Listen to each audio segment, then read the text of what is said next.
री इनकर्नेशन यानी पुनर्जन्म।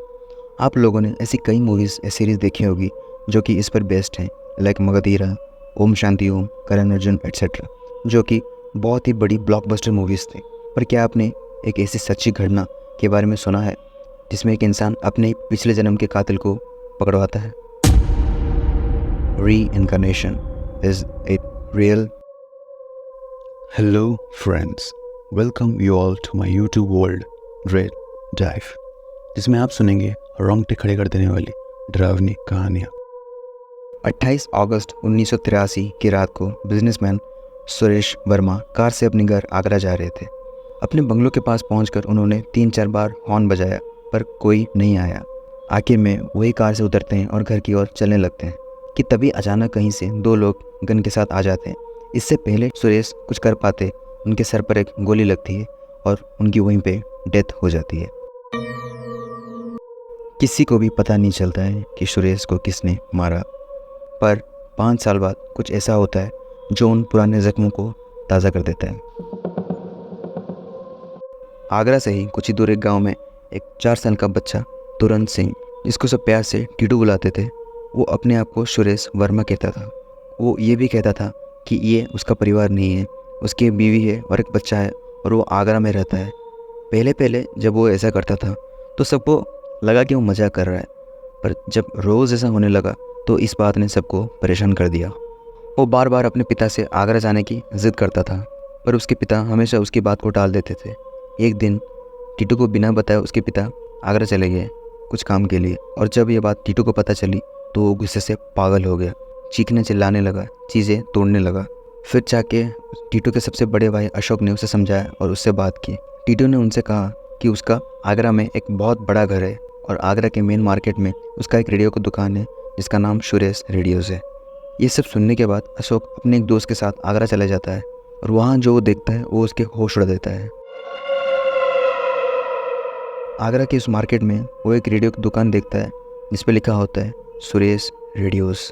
वो अंदर जाता है और देखता है कि उस दुकान को एक विधवा औरत चला रही है।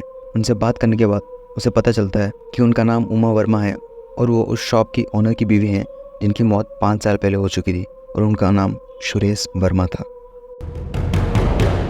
अशोक उमा को टीटू के अजीब बर्ताव के बारे में बताता है, जिसे सुनकर उमा दंग रह जाती है और वो दोनों तुरंत अशोक के घर चले जाते हैं।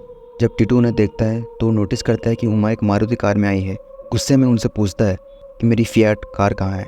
दरअसल सुरेश के डेथ के बाद उन लोगों ने उस कार को बेच दी थी, पर यह बात टीटू को कैसे पता थी?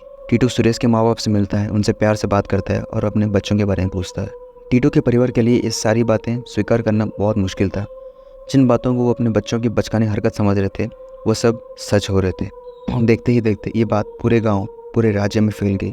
अखबार और न्यूज़पेपर में खबर आने लगी और जल्द ही ये खबर यूनिवर्सिटी ऑफ दिल्ली में री इनकर्नेशन पर रिसर्च कर रही एंटोनिया मिल्स के पास पहुंचती है। Mills psychiatric professor doctor Ian Stevenson की कलीग थी, जो कि अपने री इनकर्नेशन की रिसर्च में उस वक्त काफ़ी मशहूर थे। अब टीटू के केस को स्टडी करने के लिए मिल्स उसके परिवार के साथ आगरा चली गई। आगरा पहुंचते ही टीटू को अपने पिछले जन्म की बातें और अच्छे से याद आने लगी। उसने अपने घर और दुकान की एड्रेस एकदम सही बताया। साथ में उसने ये भी बताया कि घर के आंगन में एक पेड़ है जिसके नीचे सोने के सिक्के हैं। दरअसल सुरेश एक व्यापारी था और उसके कई काले धन थे। उसने कई बार धोखे से पैसा और सोना हासिल किया था। खुदाई करने पर पता चलता है कि वो सच बोल रहा है। ये देखकर सुरेश के परिवार वालों ने भी ये मान लिया कि वो उन्हीं का बेटा था। पर ये क्या री इनकर्नेशन को पूरी तरह से प्रूव करता था? इसे प्रूव करने के लिए मिल्स ने बारीकी से सुरेश और टीटू के बिहेवियर को स्टडी किया। उनके घर वालों से पूछा और तब उन्हें पता चला कि उन दोनों का बिहेवियर लगभग एक जैसा ही था।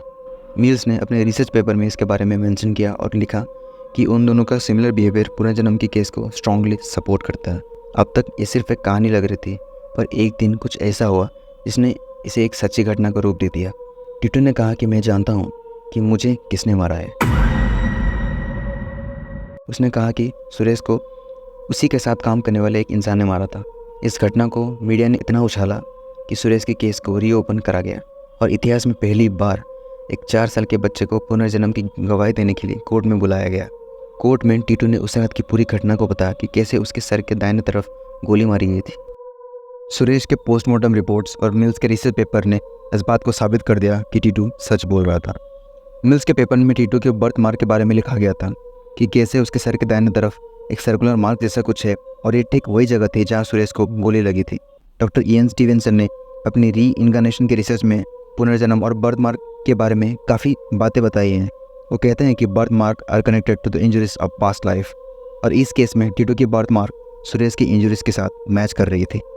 फाइनली सभी सबूतों के आधार पर आगरा कोर्ट ने पुनर्जन्म की बात को सच मान ली और फाइनली सुरेश के कातिलों को सज़ा मिली। ऐसा पहली बार हुआ था कि पुनर्जन्म के आधार पर किसी को सज़ा मिली, जो कि बहुत ही रिवोल्यूशनरी जजमेंट था, क्योंकि आमतौर पर कानून इन सब बातों को नहीं मानती। कई लोगों ने इस बात को झूठा बताया टीटू के बर्थ डेट के चलते।